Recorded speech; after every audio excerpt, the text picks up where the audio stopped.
Hi, this is Grace Power, and today I'm going to be sugaring practically the whole lower half of my body, but I'm going to break it up into a few different videos, and that way you guys can just get a chance to see how this awesome sugaring works.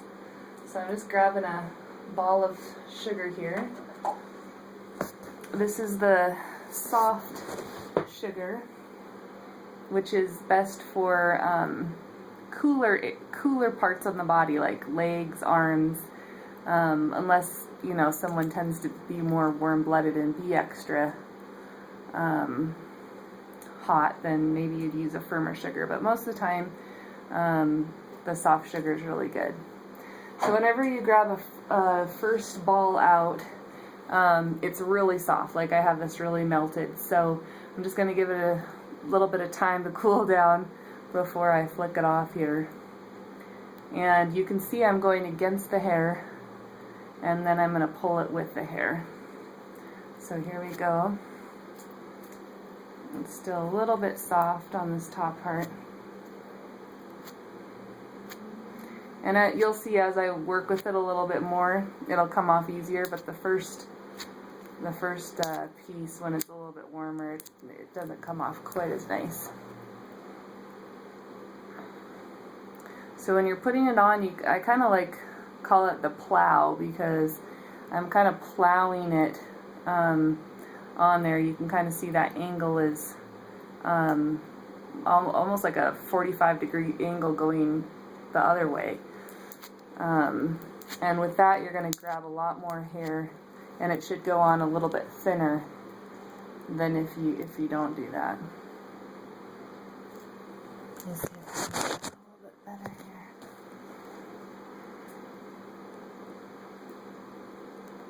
If you're very new to sugar, you may not want to do such a big piece. You can start by doing smaller pieces. When you have such a big piece of sugar, it can get messy pretty quickly. But once you get the hang of it, you can see how you can practically do your whole leg, whole shin in one swipe. And I have long shins. I'm 6'1", so extra long legs. I'm gonna do a little zoom up here so you can see a little bit closer, and also see how long my hair is.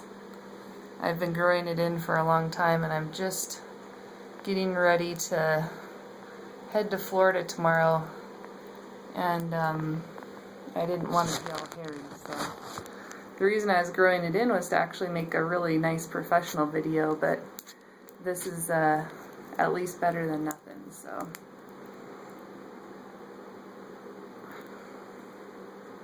In case you're wondering why I have a black glove on this hand and a blue glove on this hand, the blue glove is a little bit tighter, and when you're using sugaring, and if you use a glove, you want a really tight glove, so that the fingers, the finger of the glove doesn't come off and come into that sugar. And you'll know what I mean if you ever use a glove that's a little bit loose on you.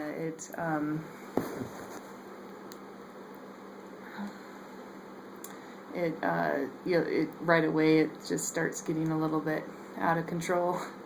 I've even had gloves where the finger's broken off, or the thumb's broken off. And then it's like, well, what good is a glove?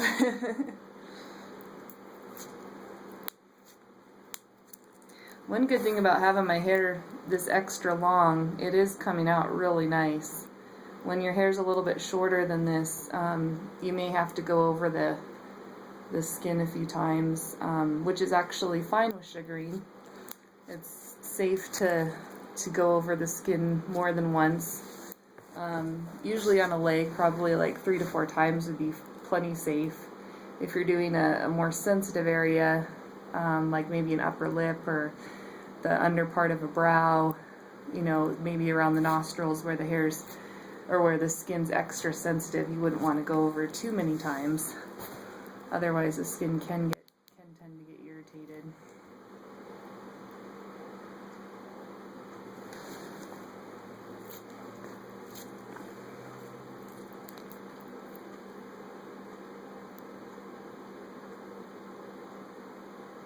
So this sugar is already starting to feel, even though this is actually the softest sugar that we have, it's already starting to feel kind of firm as I'm working with it.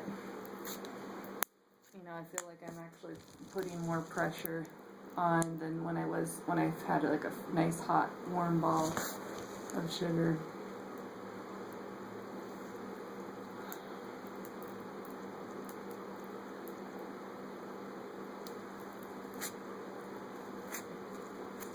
And you can see that now, after I've been working with it a while, it does come off more in that one piece than that very first initial strip that I laid down. And just remember to always go against the hair growth. You're going to have better results, and it's more likely to come out of the follicle. If there are spots that, you know, it's just easier to go with the hair growth, when you're applying and pull against the hair growth, you'll still get hair out, and it's not like the end of the world or anything. It actually works out okay. And when you're doing sugaring on yourself, there are going to be those situations where you just can't flick with the hair growth just because of the angles and things like that.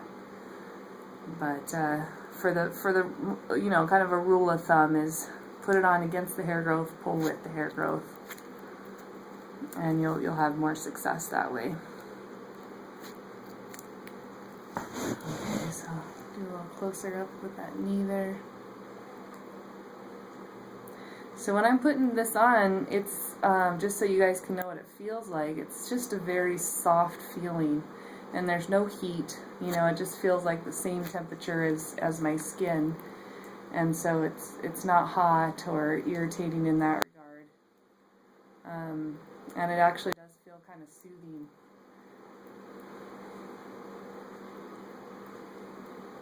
And of course, when it's getting taken off, I can feel the hairs getting pulled out, but my skin is not left feeling tingly or stingy. Unlike with waxing, usually I do feel quite a bit of sting afterwards. Okay,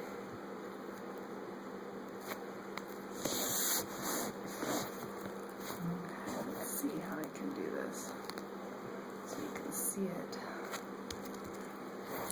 Maybe I'll switch around this way.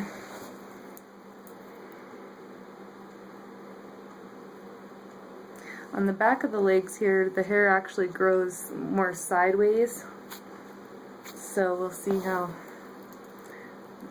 we can do this. So, you know, I'd recommend just doing it sideways, going against that hair growth there. And it's going to be a little bit more awkward to get that flick, but then just flicking it off.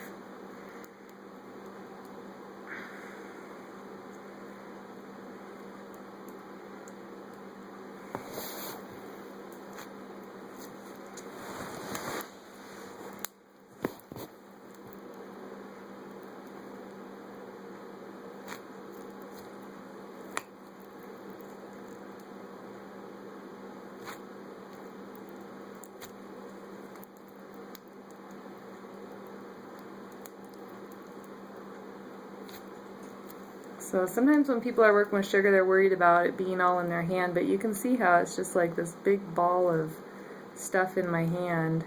It's definitely not, you know, it doesn't look all clean and nice, but when you just can kind of keep working and ignore the fact that it's all over your fingers, it will do the trick. And you'll end up getting used to the sensation. At first it just feels really weird to have this big ball of sticky stuff in your hand.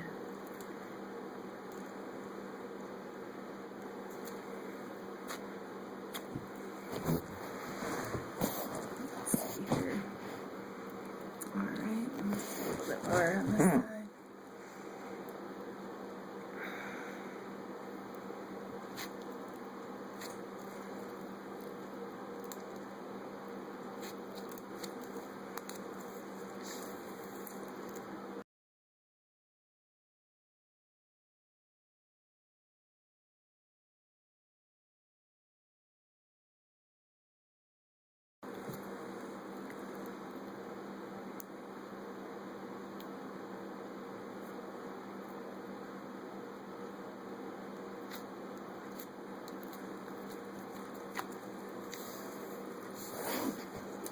I think that's actually looking pretty good.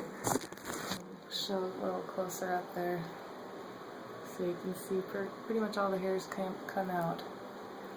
Alright, thanks for tuning in.